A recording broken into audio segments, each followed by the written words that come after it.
Kumba la fille sans mère. Il était une fois un homme qui avait 2 épouses. Chacune d'elles avait une fille. À la fille qu'une des femmes mourut et laissa sa fille. Les 2 filles avaient le même nom. Pour les différencier, on les surnomma Kumba avec mère et Kumba sans mère. Le père de famille craignait tant son épouse, qu'il acceptait tout ce qu'elle faisait ou disait. Il la laissait faire accomplir à Kumba l'orpheline tout le travail de la maison. Un jour, en lavant la vaisselle, Kumba l'orpheline oublia de laver une cuillère en bois et sa marâtre, furieuse, l'envoya la laver à la mère de Ndeyan. Kumba, en pleurs, prit le chemin. Elle marcha durant 2 jours et 2 nuits. Elle marcha, jusqu'à trouver sur son chemin un jujubier en train de se gauler lui-même. Elle s'agenouilla et le salua. Et le jujubier lui demanda. « Mais, où vas-tu, enfant bien éduqué ?» Kumba dit. « La coépouse de ma mère défunte m'a envoyé laver cette cuillère à la mère de Ndeyan. » Le jujubier lui donna des jujubes et lui dit. « Que Dieu guide tes pas. » Kumba le remercia et reprit sa route. Elle marcha encore et trouva sur son chemin une marmite en train de se cuire sur un feu. Kumba sans mère s'agenouilla et la salua. La marmite lui demanda. « Mais, où vas-tu, jeune fille bien éduquée ?» Kumba lui répondit. « La coépouse de ma mère défunte m'a envoyé laver cette cuillère à la mère de Ndeyan. » La marmite prit une part de ce qu'elle cuisait et lui donna à manger. Elle lui dit. « Que Dieu guide tes pas. » Après avoir bien mangé, elle la remercia et reprit sa route. Kumba sans mère marcha encore et trouva sur son chemin une très vieille femme.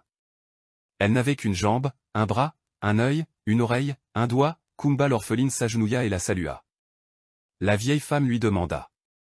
« Mais ma petite fille, où vas-tu ?» Kumba l'orpheline lui répondit. « Grand-mère, la coépouse de ma mère défunte m'a envoyé laver cette cuillère à la mère de Ndeyan. » La vieille femme lui remit alors un os blanchi, dégarni. Kumba ne dit rien, elle le prit et le mit dans la marmite qui s'emplit aussitôt de viande. Elle lui remit encore un grain de mil, Kumba le plaça dans un mortier. Elle pila, le mortier s'emplit de couscous. Elle le prit et le mit dans la marmite, elles le mangèrent.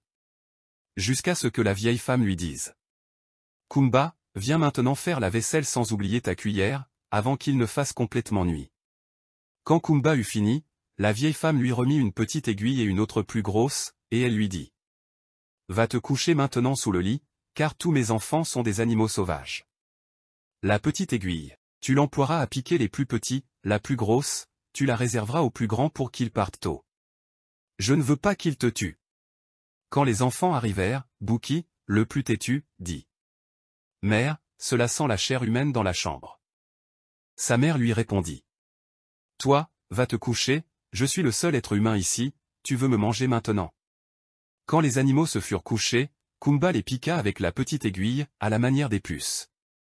Les enfants ne purent dormir. Ils sortirent et repartirent à leurs affaires.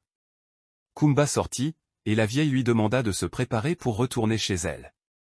Elle lui remit 3 œufs et lui dit. « Celui-ci, tu le casseras quand tu seras au milieu de la brousse. Celui-là, tu le casseras quand tu apercevras ton village. Ce dernier, tu le casseras quand tu seras à l'entrée de la maison. Fais attention, ne les confonds pas.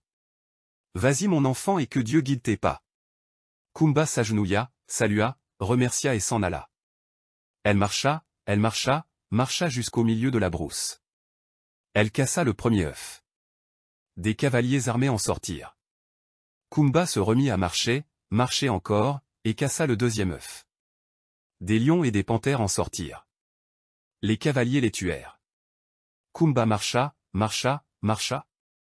Avant de pénétrer dans le village, elle cassa le dernier œuf. De nombreux esclaves battant des tam-tams en sortirent, et d'autres chargés de sacs d'argent, d'or, et aussi de nombreux béhufs. Quand elle entra dans le village, Kumba avait un air royal. Tout le monde était dehors pour la contempler. Le conte est fini, celui qui respire le premier ira au paradis. Abonnez-vous, activez la cloche de notification et laissez-nous un commentaire et un like si vous avez aimé. À très bientôt pour un nouveau conte sur ma chaîne YouTube, Contes et légendes du monde. Par Maître Berthet, le Maharaja.